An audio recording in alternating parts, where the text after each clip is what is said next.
4 presents The Invisible Hand of Fate.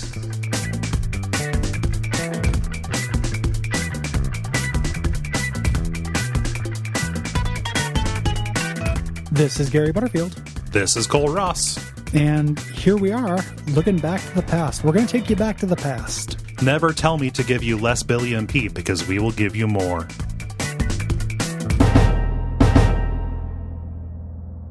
Yeah, it is time for the origin series on this season. We've had the origin of the Monarch, and him arching for Phantom Limb and the like. And now we're on to the origin of one of the better duos of the show, Billy and Pete. Yeah, and how they are not as incidental as you might have come to expect, they're in the past. No, in fact, they are quite integrated into the goings-on in the series.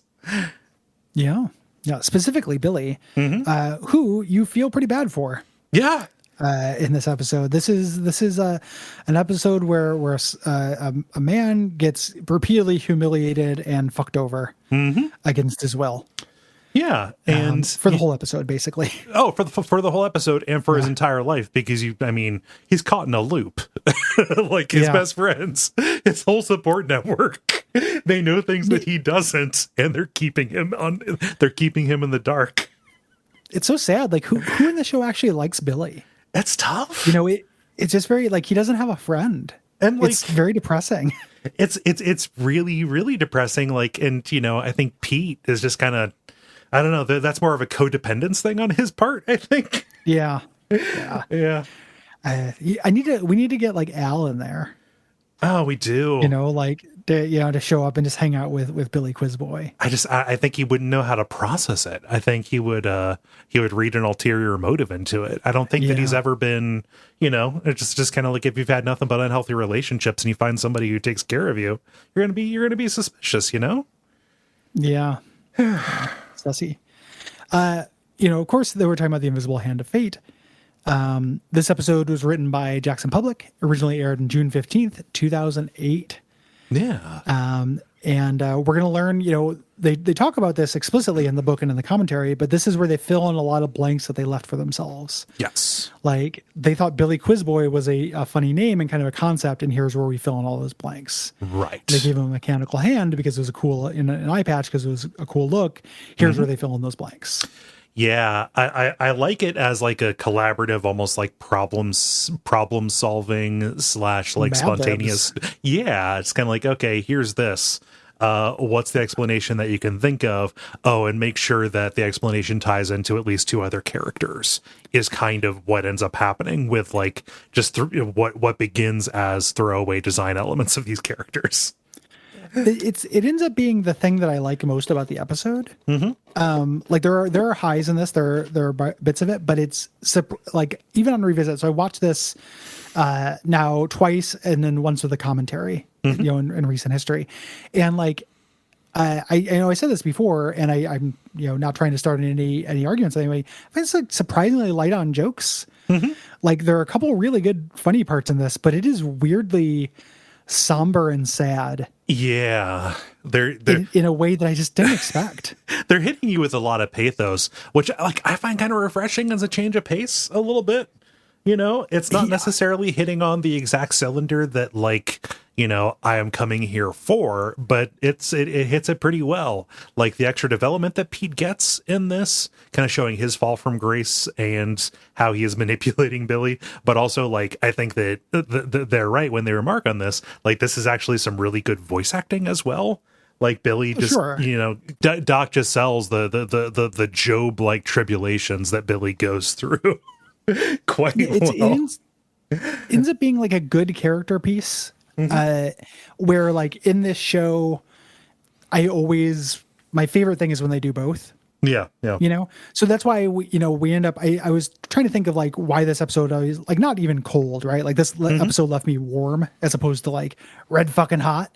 And it compares really interestingly to The Doctor's Sin, right? Which is also a character piece, but is a little bit more of a roundabout, like a little less like exposition-y. And I think is funnier. Yeah. than this. Like, this is a good character piece with some jokes, but it doesn't hit all the points I want it to.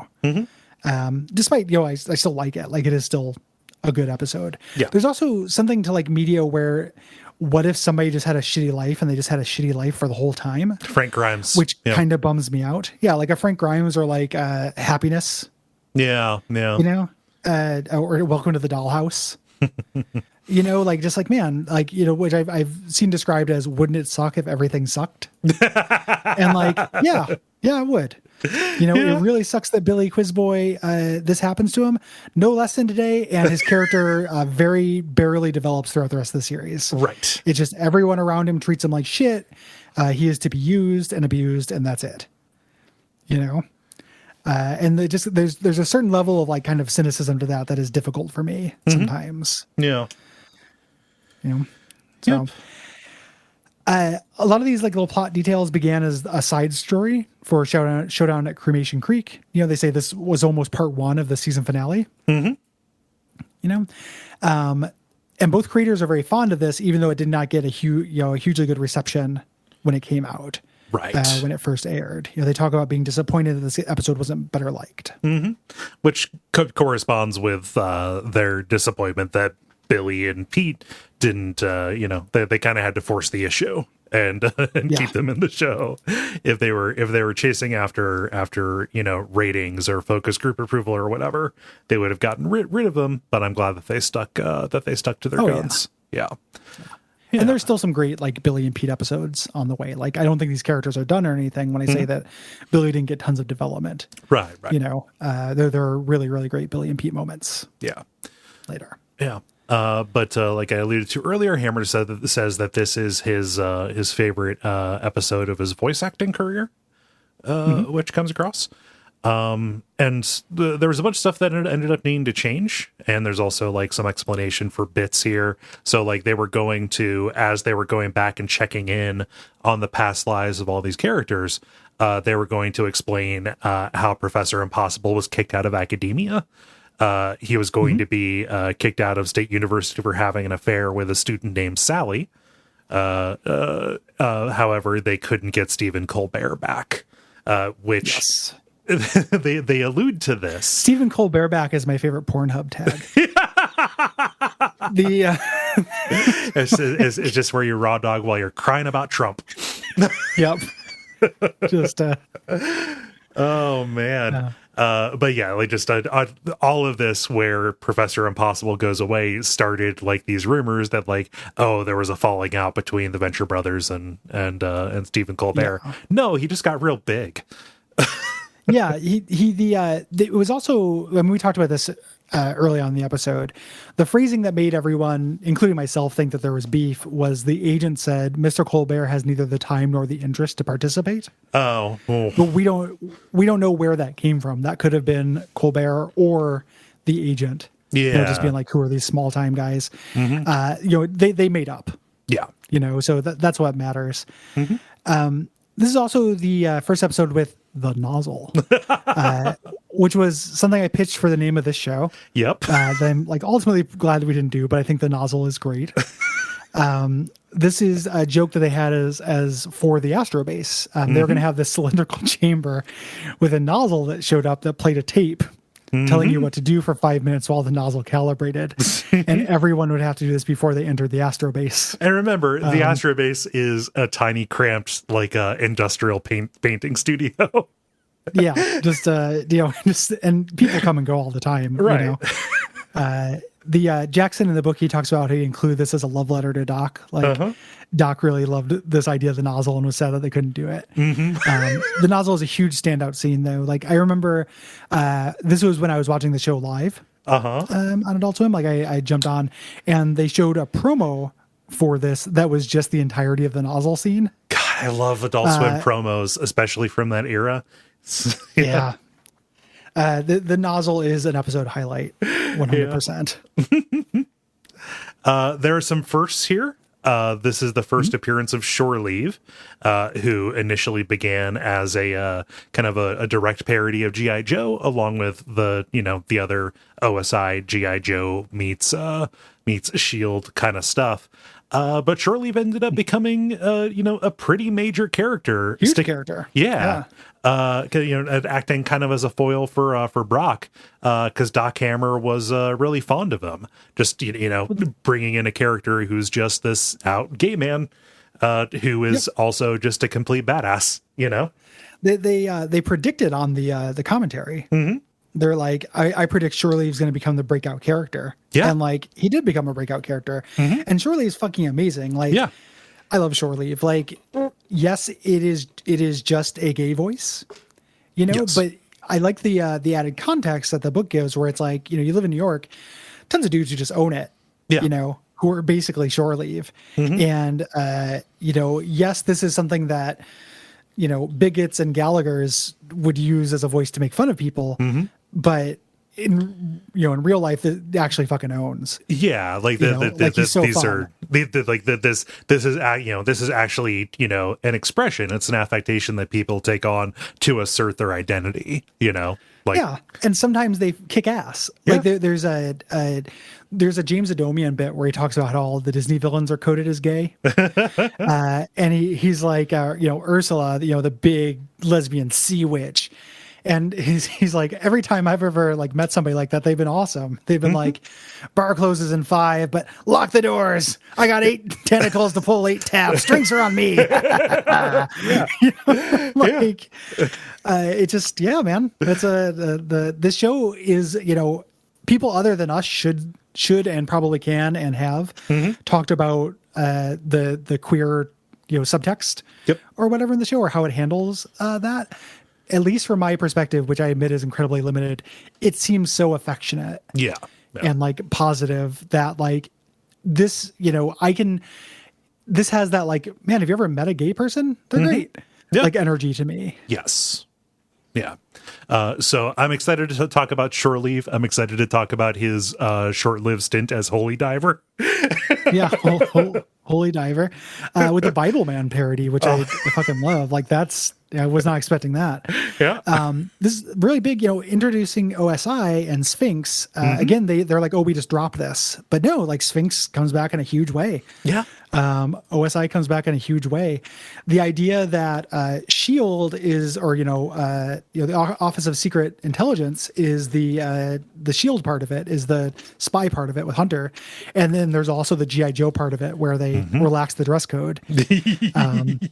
Which is also just like an amazing fucking thing about GI Joe. Like Super Ego has a running bit where they just do GI Joe roll call with people just making up G.I. Joe names for themselves. Sweet. Because G.I. Joe is ridiculous. It's like, I play football. I throw exploding footballs. I have a gun that shoots footballs. Like they call me Gridiron. And that's real. It's nice catch, Blanco. Yeah. Extremely that. And Shore Leave does not look that different than like, God, what is his name? I can't remember right now, but there is a Shore Leave in G.I. Joe. Yeah, it's not exactly Deep like Six because he's like a diving suit guy. Yeah, there's a sailor though. Like there's a G.I. Joe sailor who looks exactly like Shore Leave. Yeah. Both of us Google. Yeah. God.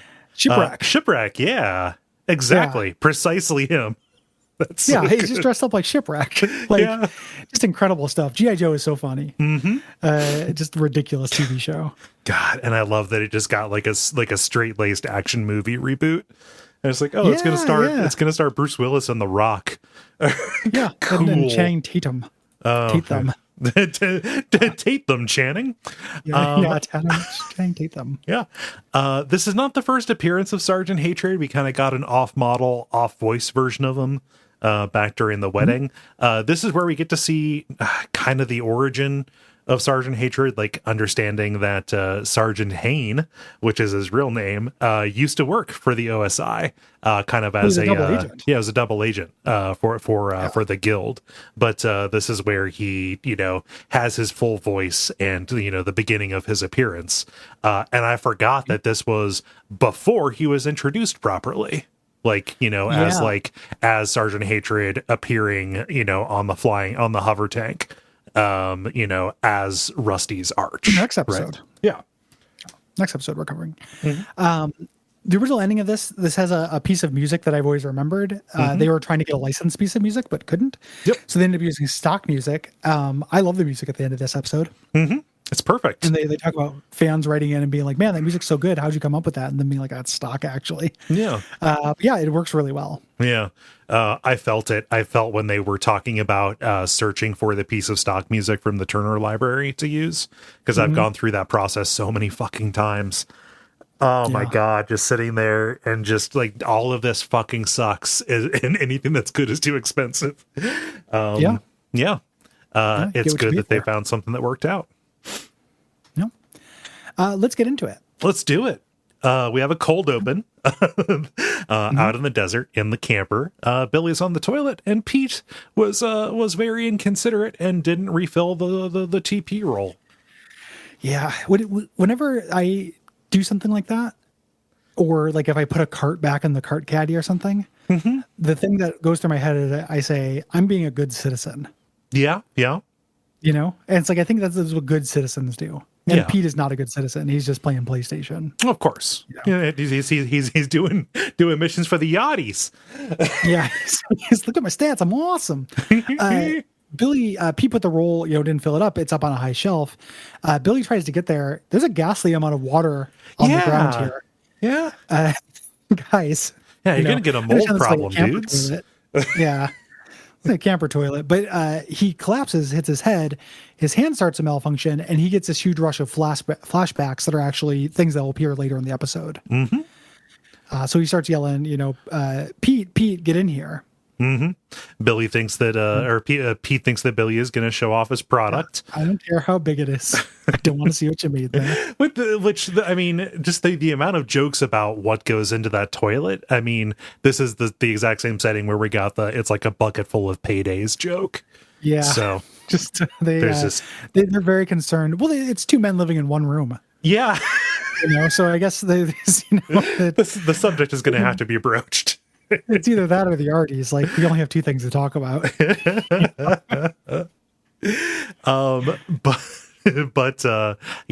But Billy walks out and he starts putting together, saying like, I remember, you remember what? I remember everything. And as he starts putting it together that Pete has something to do with this amnesia and this flood of things that he's remembering, Pete knocks him unconscious with the PlayStation 2. Yeah. Yep. I love the commentary where they point out the callback to that. Yep. Because I didn't notice it, but it's very funny. Yep. Pete then pulls out he has a special phone, picks it up, it dials direct. He doesn't even have to dial. It just says, "Hello, Goldilocks. This is Casper. Little Nemo has fallen out of bed." These are code names, and this is the first sign of depth to these characters, being involved in the grand kind of Venture Brothers conspiracy. In the game. In the great game. So we're going to get this whole flashback to the origin for the rest of the episode. Yeah. Pete walks out and he's got black hair and kind of tan skin, and he's hosting a game show called Quizboys. Yeah. Billy is not Billy Quizboy. That's just his nom de guerre.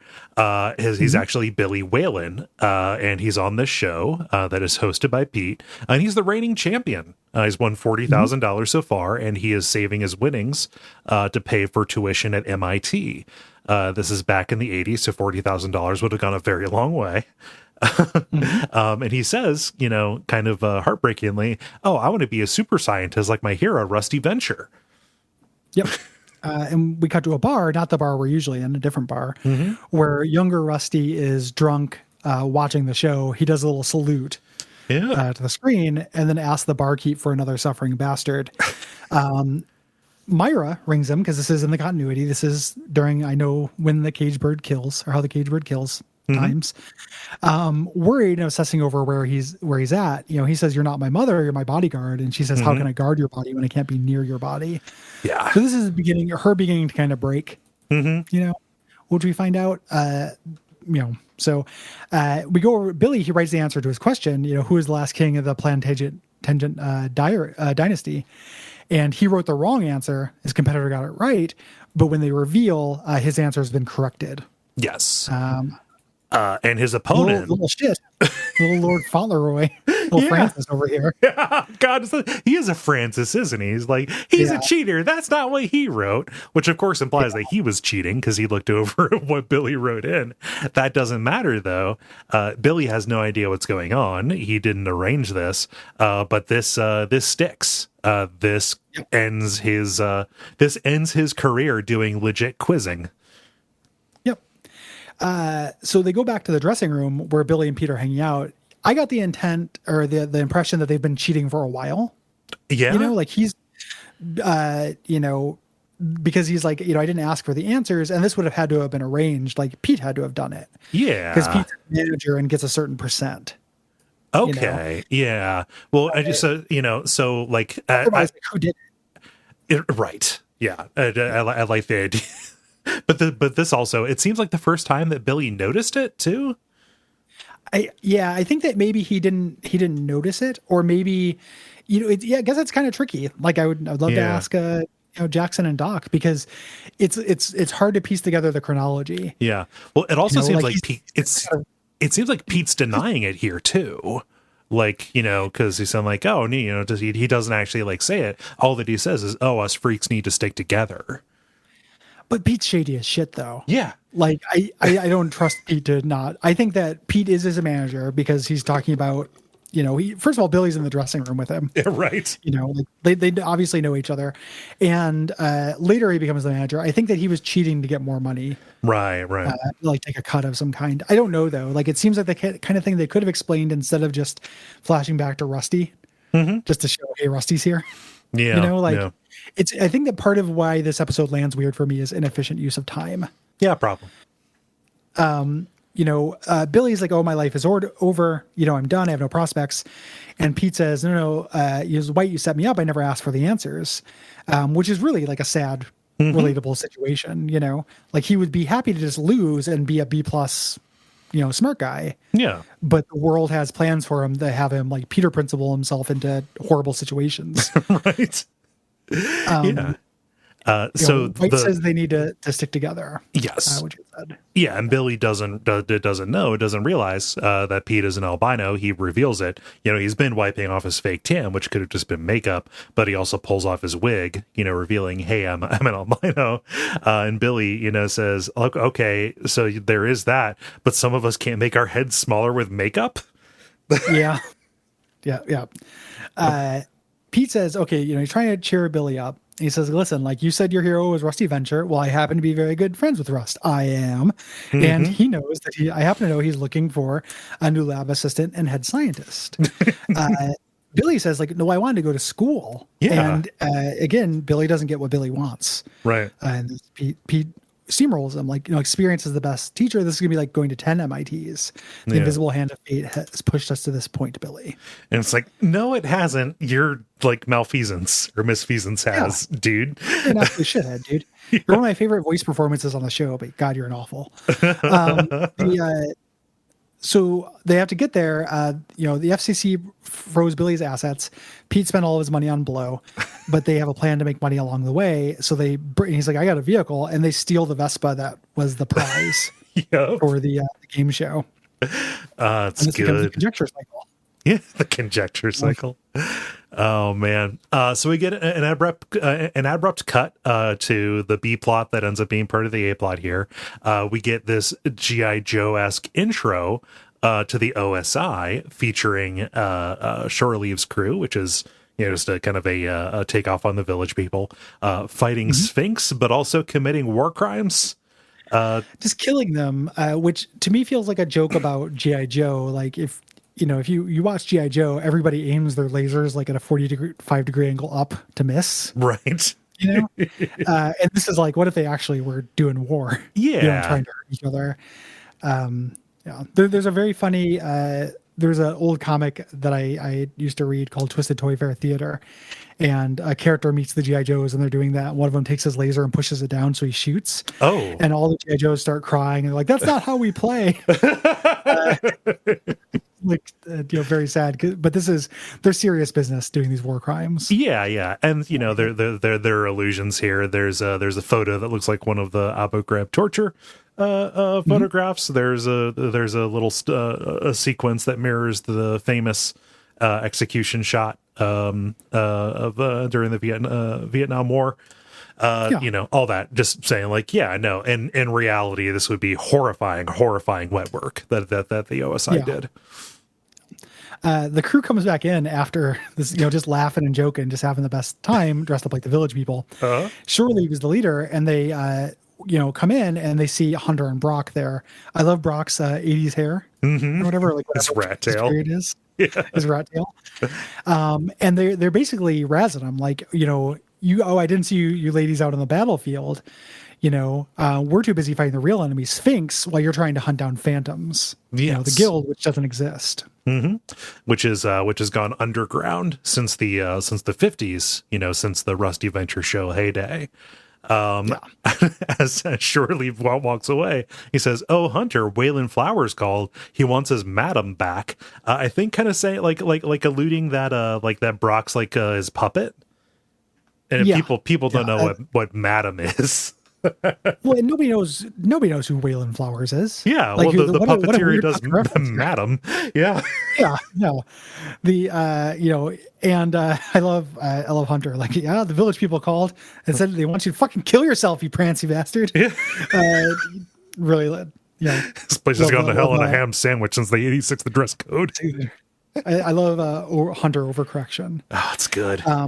We're seeing just some history of the OSI, though. Like, Ray Spannon takes a break from doing torture to ask if, he wants them to, do you want me to, those guys giving you a hard time? Do you want me to talk to him? He's not just doing torture. He's doing dental torture. He's got pliers. Yeah. He's also, we also see the $6 Million Man. Yeah. Here, who, we know was an old co-worker of Brock's. So just hanging around the office. The scene ends with this dorky intern running up with the telex for Hunter saying, "Hey, we found a target." And this is going to drive the two plots to intersect as we go back to Pete and Billy figuring out how to get their money. This is the plan that Pete has, which is underground quizzing. Yeah, underground kid quizzes, which is a very funny idea. They go, this is as real as it gets, Billy. No lightning rounds, no bonus questions, no mercy. The other contestants are trying to psych out Billy. If they catch you cheating here, they take your hand. You buzz a hand. Again, like a cute little bit of misdirection, since we know Billy is missing his buzzer hand. Yep. But this is how he loses. I like that. I figured out one of the reasons why I like this. It reminds me of the movie Kingpin. Oh, sure. Kingpin's a good movie, dude. It's pretty funny. Like there's a period of that caliber of comedy that is pretty funny. The weird thing about Kingpin, though, is like the main thing I remember about it is Woody Harrelson paying his landlord in cunnilingus. I don't know why, but that's like my main memory is her just like spreading her legs and being like, "Run still," being like, "Oh," it's very explicit. Yeah, it doesn't feel like something they would do in a movie now. Probably not. And his old man neighbor just asking him for medical advice. Do you think it's safe to drink your own pee? Yeah, like I probably wouldn't. I could stand to watch Kingpin again. Yeah. I'm sure there's jokes that haven't aged well, but I remember enjoying it a lot. Yeah. So Pete actually gives Billy a sweet pep talk. It's always hard to tell if this is him manipulating or if this is what he actually thinks, and he kind of tacitly admits that he's responsible for the cheating incident. They're cut short when the stage moms are told to clear the area, to clear the arena. Yeah. Yep. And the questions start, the first one being a softball about an important date that happens to be the Magna Carta, the most famous date associated with that document. So Billy answers it, and then we get, people start placing bets, and we get a little montage. Yes. That's going to pop up where, it's showing them making money. We go down to Hunter and Brock driving down a country road, playing a game where you score if you see cows on your side of the road. This is something that like Jackson used to play, and I could pick this up from context clues, but I have no idea what this cow game is. So the wiki says it's called cow poker, My understanding was that cow poker was a game where a field was gridded off and you placed bets on where they would poop. That might be cow roulette, though. That's cow bingo. That's cow bingo. Dude. Yeah, okay. Or maybe it's roulette. That's definitely a different cow shit sport. Yeah. Yeah. But it's like punch buggy or something. Yeah. You know, it's that kind of thing, like road games. It's just fun to see that this is how they pass time. And Hunter's really invested in it. He's like, damn you. Yeah. He concludes they pass by a cemetery, so he loses all of his cows. Brock is so excited. He's like just, doing an end zone dance on him. Oh, pass a cemetery. You lose all your cows. And Hunter gets so mad that he makes him switch. Like, this side of the road is cursed. It's your turn to drive, you lurid golem. You lurid golem is very good. It's hard not to just write down every single thing that Hunter says. He's really good in this episode. This is a great Hunter episode. Well, and the art book is really fun because, next to the sketches of Hunter, you can kind of see Jackson just writing out phrases that came to his mind. So it's like, the nascent forms of the lines that would eventually be Hunter dialogue. Yeah, very good. Back to the A plot, we have Pete and Billy pulling up to the Venture compound, and there's a ruckus because Myra is being pulled away by the OSI. She breaks through her restraints trying to get at Rusty. They end up tasing her and loading her into the back of a van. She has fully broken. Yeah. And, we get a little indirect bonfire side chat storytelling. The reason why she is broken is probably because Rusty just, has kids now by somebody else. Right. Because Helper pops out holding an incredibly cursed looking baby Hank and Dean. It's the baby body, but with basically their full grown heads on it and their head of hair. Yeah, it's super not okay. It's real like in the X-Men, there's a thing called the X babies. Oh, no. That Mojo created, and they're X-Men babies. Like the Mr. Show Senate sub babies. And they similarly cursed. Just, this kind of super deformed. Probably not too long. That phrase is going to stick around. Probably, yeah. I think that we're probably coming to a reckoning. Yeah, we could probably find a less casually hurtful way to describe that aesthetic. Yeah, unless that already happened and I missed it. If so, please forgive me. I just sort of realized that's not very up the times. Yeah. Helper's there. He's cradling the two kids. And Rusty, he's not pleased to see Pete, but also it's just a really bad time. Like, what the hell are you doing here? And then it cuts to Billy and Pete driving away. It's nighttime. They were rejected, being told both, hey, maybe come back in a couple of months. And also you weren't that great at science anyway. Yeah, all staffed up. Yeah. So their last little, their end game has been cut off. They, prospects back down to 0. Mm-hmm. Yeah. So they're riding away. They're very sad at this point, and Pete says, "I've got a plan. The Pink Pilgrim is not going to let you down." So they go into another warehouse for what they think is going to be a quiz competition, but it's close to the border, and it's actually a thing where people enter children into fighting dogs. I thought it was just, I didn't think that it was about kids at all. I think that they just walked into a dog fight and thought, hey, let's go. And just the fact that the dog attacked made it a fight. And so people had already placed bets. Yeah, maybe. I assumed because they lead him right into the ring. Huh. And, the whole idea, Billy's character is that he's an adult, but he plays a kid. He competes with kids. Right, right. I guess he was cheating even before anybody cheated for him.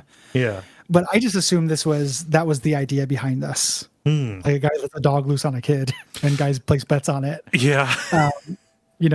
Who knows? But, the dog attacks. It cuts to them pulling away where he's missing his eye and his hand. They've been bandaged. He's like, I love Pete being like, well, you did lose, Billy. Just horrible fucking thing to say. I was disqualified because you dived into the ring. Well, yeah, to get your hand. It's just awful. Yeah. Pete White is one of the worst characters on this show. Yeah, and also like it's a little throwaway thing, but it's further establishing what a heel Pete is.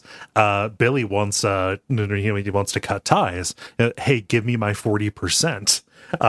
Implying that Pete had convinced them that managers take 60%, which is fucking ridiculous. Yeah, which he Billy gets sick of it, gets let off here, despite the fact that they're coyotes, and he yells, by the way, I talked to the other quiz boys, managers get 15%. Yeah, just horrible, just a string of abuse. Yes. Hunter pulls up behind him and says, "Son, it looks like you could use a hand." Mm-hmm.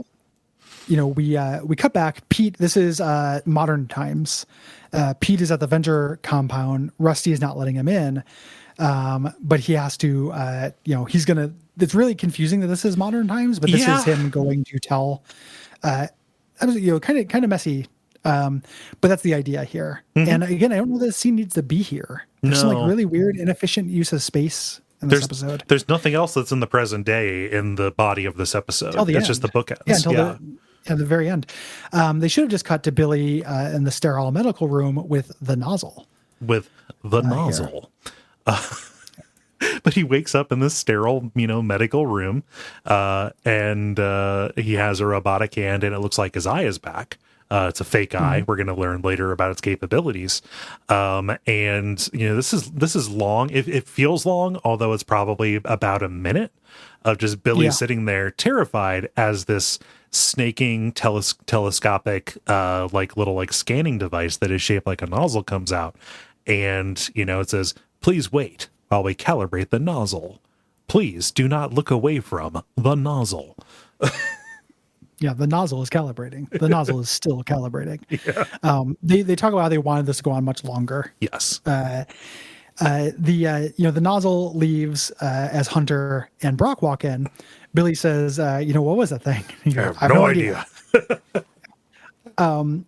Billy is really excited because he's got a robotic hand. Mm-hmm. He's like, "Why did you do this for me?" And they're like, "Well, it's because you fit the profile. You're deformed, a disgraced freak, extra intelligent, shunned by the world. Mm-hmm. You are a supervillain." Yeah. Basically. And you can act as an asset in our investigation because there's a college professor we think is recruiting for the guild of calamitous intent. Billy is a big Rusty Venture TV show fan. Is of course skeptical of this, and they're like, no, that was a dramatization. The guild just went underground. Yes, yeah, they do actually exist. It wasn't just fictional, and we need you to help us bust them. And he should be more excited about this because it actually has him poised to be a hero against the villains of his, of his favorite show. But he's just so over it. Yeah, he wanted to go to MIT. Yeah, but instead. Yeah, we need him to ace we need you to ace this professor's class at State University. Because I wanted to go to MIT. And Hunter says, "Well, I wanted to be born with big, beautiful tits. Make some lemonade with this, will you?" Alluding to his transness. Billy looks down at the photo. It's Professor Phantomos, who we can recognize as the Phantom Limb. He's wearing guild cufflinks, and his whole look is modeled after Hans Gruber from Die Hard. Yeah, he's dressed up like Hans Gruber back in the day.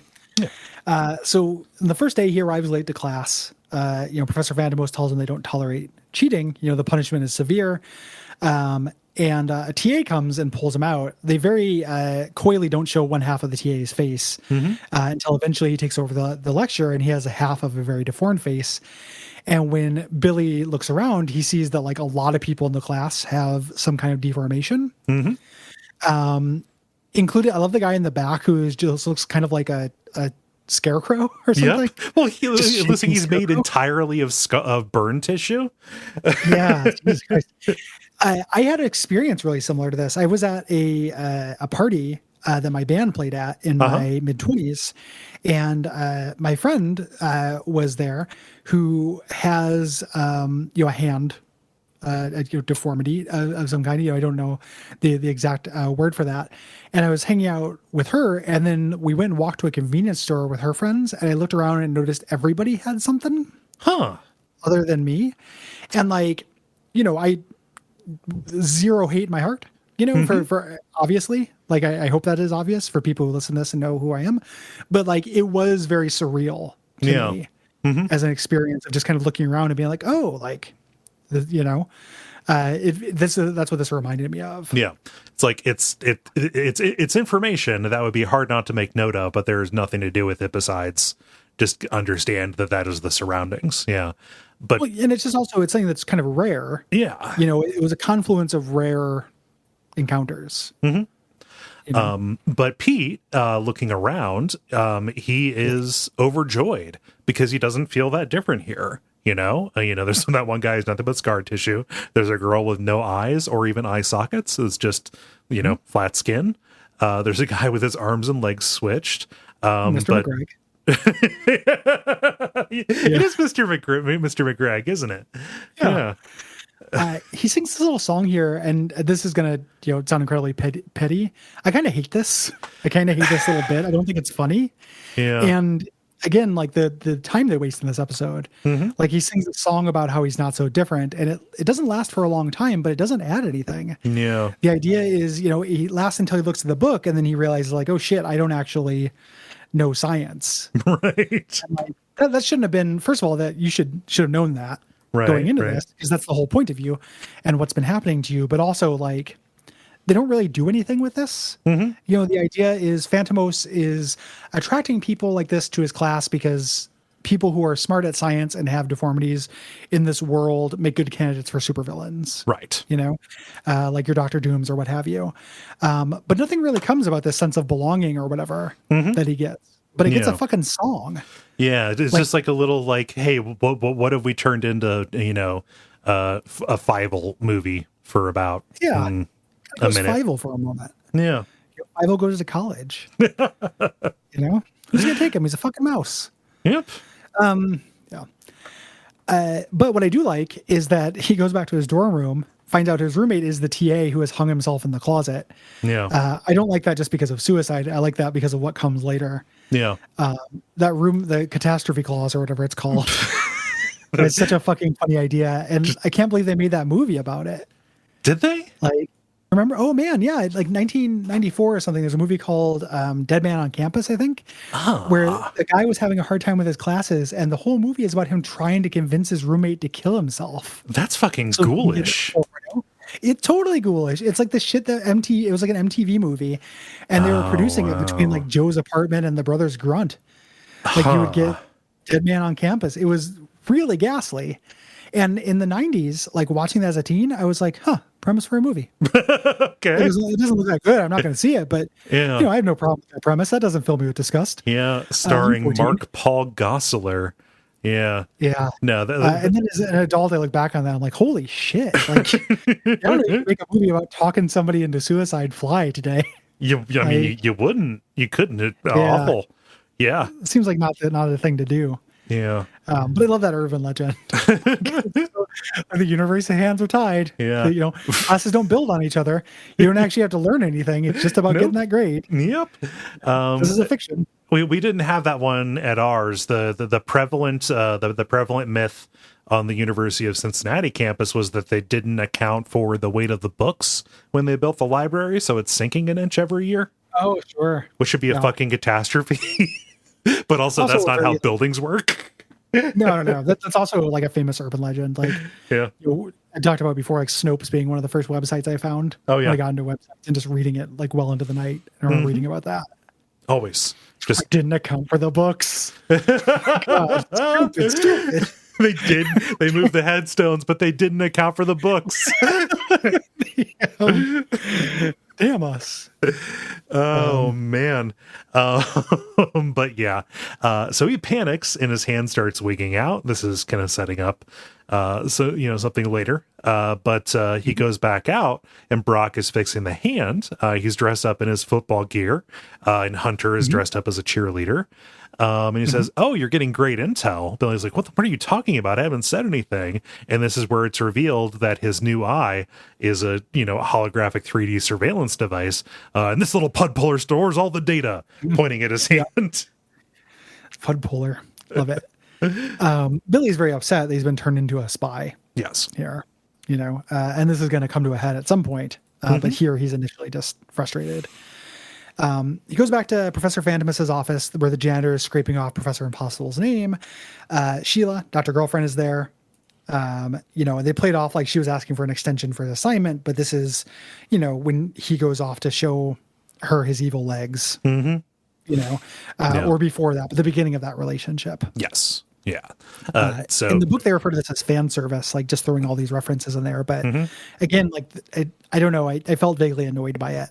Why are we spending time on this? There's no joke to it. And we already know that these characters got to know each other. Like, that they have their history. I mean, it's, adding a little bit more dickishness to, Phantom Limb, that he was dating a student. Yeah, we knew that though. Like, he brought her out to wine and I didn't know that. Was it clear that she was a student and he was her professor at that time? Oh, I don't know. Maybe not. But if he knew her as a student and then later, that also feels a little bit like a hat on a hat. Yeah. Like, let's just hope that once I am no longer a professor and you're no longer a student, I can still have access to you so I can recruit you into the guild. Right. So I don't know. Like, it, petty, but they make some small talk. And Phantomus is not at all fazed by his lab assistant being dead. Obviously because he had him killed. But he puts some guild cufflinks on the table in front of Billy and makes him an offer saying, "Hey, I need a new lab assistant. I was really impressed by your paper. And also that robotic hand is super impressive." He thinks that Billy built it based on a Mike Sorayama design. He was a student of mine, there's a good callback. Yes. Billy comes in, he thinks he's being called into the office to talk about his paper because his paper was shit or he didn't get it in. Right. Yeah.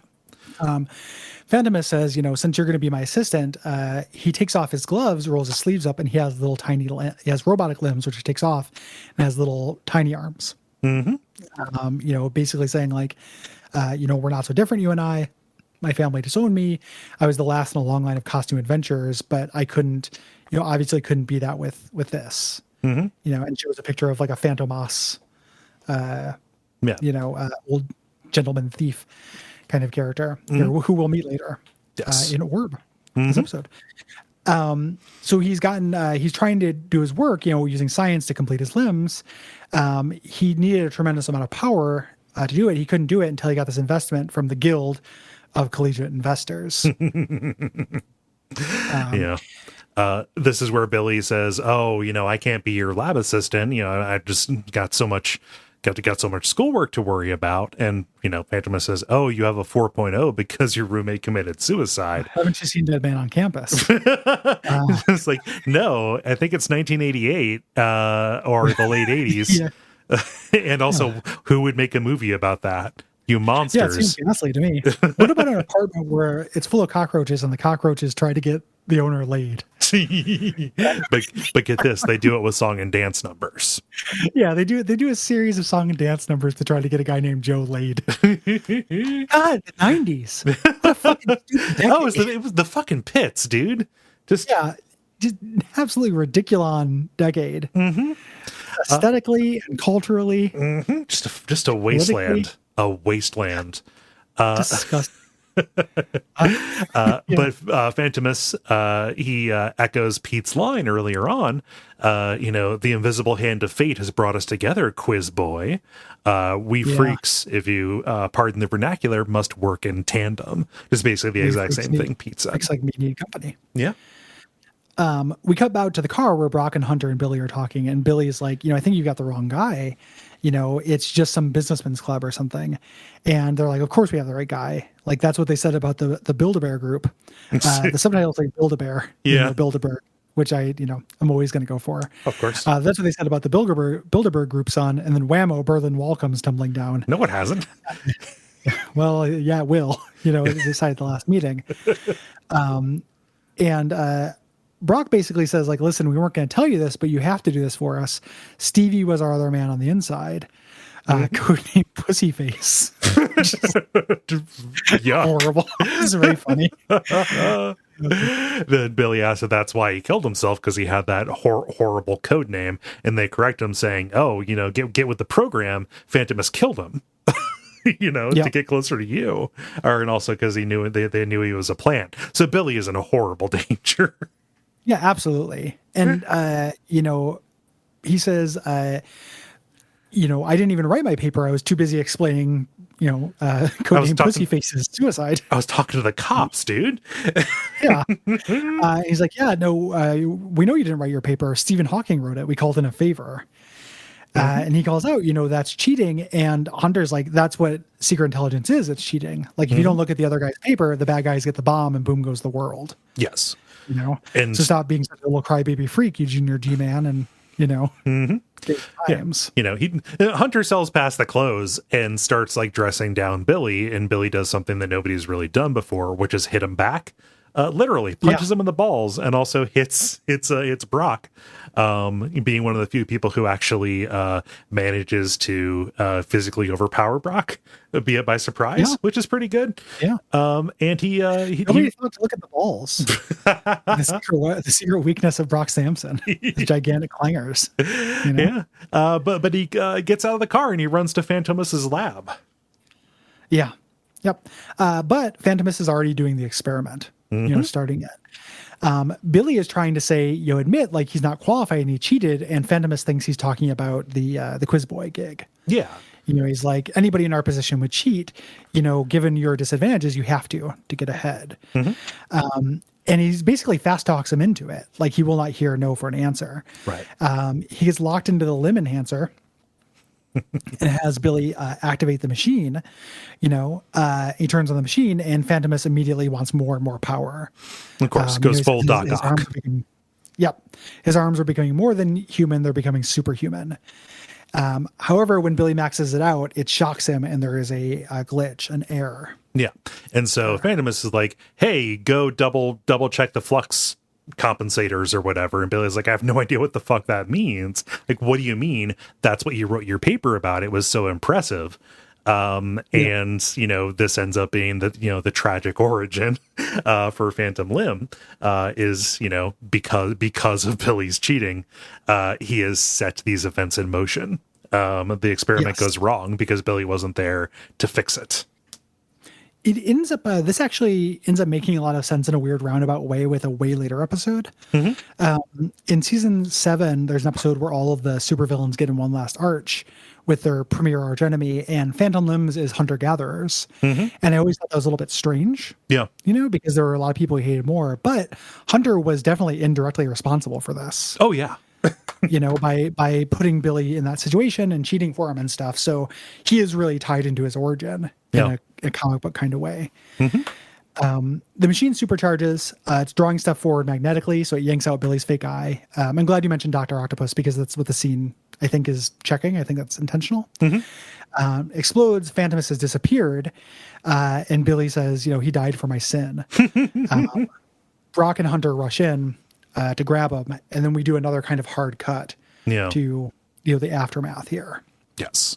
It's back at OSI. Sergeant Hain, eventually Sergeant Hatred is chewing Brock out for his shoddy espionage, and it says, Brock tries to say, don't you want to wait for Hunter? You don't want to have to yell twice. Oh, Colonel Hunter's been trained. Making fun of his voice. Yeah. Colonel Hunter, has been transferred to Guam effective at 0700. Your windmill chasing days are over, Sancho Panza, which is a much better joke about Brock's sidekick status there than the Madam one. One of those famous ventriloquists who died in 1988.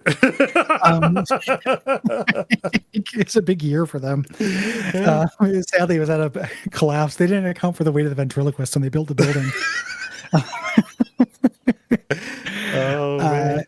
So he gives them his new orders, which are guarding Dr. Venture. We don't know this yet. This is rookie stuff. Dismissed. Brock says, what do we do with the kid? And Hatred says, what do you want to do? Adopt him? Listen, unlike you, he still works here because PsyOps is looking for guinea pigs for the memory wipe project. And when Brock goes outside, he sees Billy is gone. So the idea here is Billy has already gotten his memory wiped, but Brock does not, want to leave him with OSI. Yeah. So this they don't show this, though. It is a weird little bit of the way this is, to me, kind of suggested to me seems like, oh, Brock hears that they're going to wipe his mind, and Brock doesn't want to do that because he feels guilt. Yeah. So I was thinking he goes out and gets Billy and gives him to Pete. But no, the mind wipe has happened. Yeah. You know, so there's a whole thing with Brock going in to the mind wipe station, kidnapping Billy, and then doing all this stuff, and they just don't show it. Right. And again, it's like I can figure out that it happened, but it just feels like kind of off to me. It feels a little bit sloppy. It felt like a worthwhile thing to show, which is, you know, Brock's advancing characterization. Like, yeah, you know, Billy doesn't deserve this, you know. Yeah. Like what if you cut out some of the like non-additive stuff from earlier? Brock looks down, he sees the empty spot where Billy's gone. Then he runs trying to get to the mind wipe place in in time. He gets there and Billy like really heartbreakingly is like, you know, have we met or something? Yeah. You know, and it's very sad. And then we cut into this montage. You know, it just feels like it I don't know, it's just unusually sloppy, and it's the kind of thing that comes from trying to do too much in one episode, but there's so much stuff I would have cut. Yeah. Not so much, but like a solid like minute. Yeah. You know, I feel like is just not, you know, which doesn't sound like much, but it's a 22-minute show. You know, there's stuff I would have taken out of this. Yeah. Anyway, we get a montage here. Sergeant Hatred. Brock pulls up to Pete's trailer and hands Billy over in a duffel bag. Cuts back to this a couple of times, but you know, it's unclear what's in there at first. But Pete opens it up and reveals that the Billy's inside. Sergeant Hatred, he pulls his Guild of Calamitous Intent ring from his desk drawer, so he's about ready to you know, this is where he's gonna, you know, make his break, right? Yeah. And a student finds Professor Fantomas lying on a hill without his arms or legs, but then his phantom limbs show up and electroshock him. His first victim, and he gives like a real like evil grin. And when Brock pulls away from Pete's trailer, we see the duffel bag open up, revealing Billy, and then the flowers bloom, and the duffel bag bloomed. Yeah. As the song crescendos. Yeah. And Brock is driving towards the Venture compound. Yep. For his new assignment. Yeah. Credits, and then post credits, we're back in the present day. You know, Billy wakes up on a table in the Venture lab. Pete, who is holding the PS2. I love it. So I love that they point that out in the commentary, because I just totally didn't notice it. Yeah. It's very funny. Like they're like, oh, you had a tough fall, buddy, but it didn't, the memory, you know, he still has his memory. Yeah, he quickly just looks at Brock and says, "Oh my God, you sons of bitches!" Leaps at Brock, and then Pete knocks him out again with a PS2. The only thing they can knock out a Quizboy. Yeah, they say in the commentary, like the only thing that can take out a Billy. It's very funny. Yeah, and then they do the memory wipe again. So. And it's not the later they'll get access to a memory wipe machine, you know, on the compound. Not yet. So nope. Yeah. Who knows why this is happening? The sad fate of Billy Quizboy. Yep. Yeah, and that's the end of the episode. You know, it's got its problems. I do like the heart that's here, or lack of it, I suppose. It's still very good. It's on the curve, right? Like with me, like that's why I'm nitpicking it, because this is one of the best TV shows ever made. And you know, when it's firing on all cylinders, it doesn't have the kind of things that this episode has. You know? Yeah. But I'm happy to get Pete and Billy back. I had forgotten even how much this was tied up in the origins of other characters as well. And getting you know, to spend time with young Brock, getting to see Rusty when he was TS. You know, you know, that stuff was fun, and it's you know. It did end up being, you know, it tugged at my heartstrings a bit. Yeah, it is a good episode. I just, you know, I wish for more jokes and tighter editing. Yep. But it's good. And we're going to get, this season is kind of go back and forth between lore episodes and like modern day joke episodes as we go. Almost just ping ponging. Yeah. Hey, Pocket. I don't know if you can hear that, but it's a good time to end the episode because I have to go discipline my cat. Okay. he's just like, he's been into really trying to like open the blinds. It's like, my dude, I'm so close to getting my security deposit. Like, why are you trying to get this in at the buzzer? Oh, like, yeah. Well, go take care of him, and I will do the do the outro to the episode. I can. You heard me talking about him. He just slinked out. Oh yeah. So patreon.com/duckfeed.tv is how you get episodes early and support your boys. Yeah, and get whole bonus shows if you want bonus shows, if you want Unfilmable, which is our show about horror movies. Or Bonfireside Chat, our show about the Dark Souls series of games and things related to those games. Yeah, and we would appreciate it. You can also leave us ratings, reviews on Apple Podcast or Podcast Addict. And until next time, go Team Venture.